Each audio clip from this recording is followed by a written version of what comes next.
নমস্কার বন্ধুরা, কিচেন ক্যানভাসে আপনাদের স্বাগত।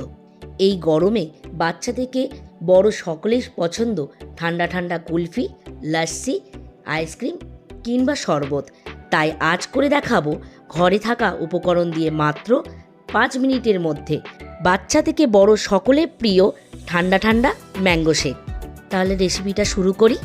এখানে আমি নিয়েছি 3 থেকে 4খানা আম, আমার বাড়ির গাছেরই আম।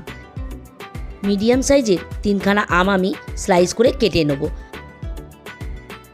এই গরমের সময় অবশ্যই বাড়িতে একবার ট্রাই করে দেখবেন এই ম্যাঙ্গো শেকটা।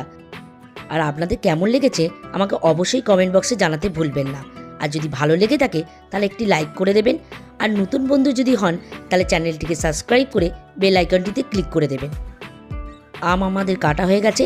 এবার একটা মিক্সির জারেতে আমি আমের পাল্পগুলো ওর মধ্যে দিয়ে দেবো একটা চামচের সাহায্যে। ঠিক আমি যেরকমভাবে দিচ্ছি এরকমভাবে প্রত্যেকটাই আমি একইভাবে কেটে নেব। এইভাবে কেটে নিতে পারেন কিংবা ছুরি দিয়ে পিস করে করেও আপনারা কেটে নিতে পারেন। আমটা কাটার সময় একটু চেক করে নেবেন আমটা টক খুব না খুবই মিষ্টি। চেক করে নিলে চিনি দেওয়ার সময় ঠিকভাবে পরিমাণে চিনিটা অ্যাড করা যাবে। আম কাটা হয়ে গেছে। এবার আমি আটিগুলোকে এক এক করে এরকম করে হাত দিয়ে ন্যাশ করে নেব। এবার আমরা এর মধ্যে অ্যাড করব চিনি। আমার এখানে আমটা খুবই মিষ্টি, তাই এখানে আমি 4 চামচ চিনি অ্যাড করলাম। আপনাদের যদি আম টক হয় তাহলে চিনির পরিমাণটা একটু বাড়িয়ে দেবেন। চিনির পরে এর মধ্যে অ্যাড করব 1/2 চামচ বিট নুন। এবার এতে অ্যাড করব ঠান্ডা দুধ। আগে থেকে আমি ফুটিয়ে ফ্রিজে রেখে ঠান্ডা করে নিয়েছি। এর মধ্যে দিয়ে দিলাম 250 গ্রাম মিল্ক। আর দিলাম ভ্যানিলার আইসক্রিম 2 থেকে 3 চামচের মতো। এবার আমি ঢাকা দিয়ে দেব আর ভালো করে মিক্সিতে গ্রেট করে নেব। আপনারা যদি চান এর মধ্যে বরফও অ্যাড করতে পারেন। আমি বরফটা দিলাম না, পরে দেব বলে। এই দেখুন ভালো করে আমার মেল্ট করা হয়ে গেছে। দেখছেন একটুও কিন্তু দানা দানা নেই। যদি দেখেন ভালো করে মেল্ট হয়নি তখন পারলে আপনারা 2-4টে বরফ দিয়ে আরেকটু মেল্ট করে নেবেন মিক্সিতে।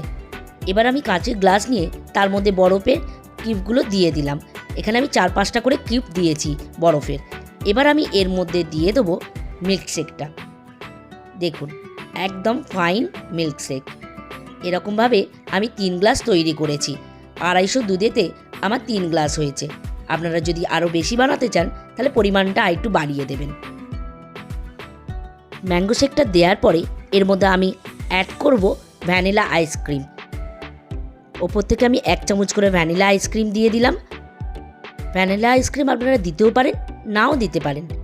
আমার ছেলে আইসক্রিম খেতে ভীষণ ভালোবাসে, তাই আমি ওপর থেকে একটু আইসক্রিম দিয়ে দিলাম। আর দিয়ে দিলাম আমের একটা স্লাইস। আমাদের ঠান্ডা ঠান্ডা ম্যাঙ্গো মিল্কশেক রেডি পরিবেশন করবার জন্য। আপনারা অবশ্যই কিন্তু বাড়িতে একবার ট্রাই করতে পারেন। এই গরমের সময় আপনাদের খেতে ভীষণ ভালো লাগবে। তাহলে বন্ধুরা আজকের মতন এখানেই শেষ করছি। আবার দেখা হবে একটি নতুন রেসিপি দিয়ে। ততক্ষণ আপনারা ভালো থাকবেন, সুস্থ থাকবেন।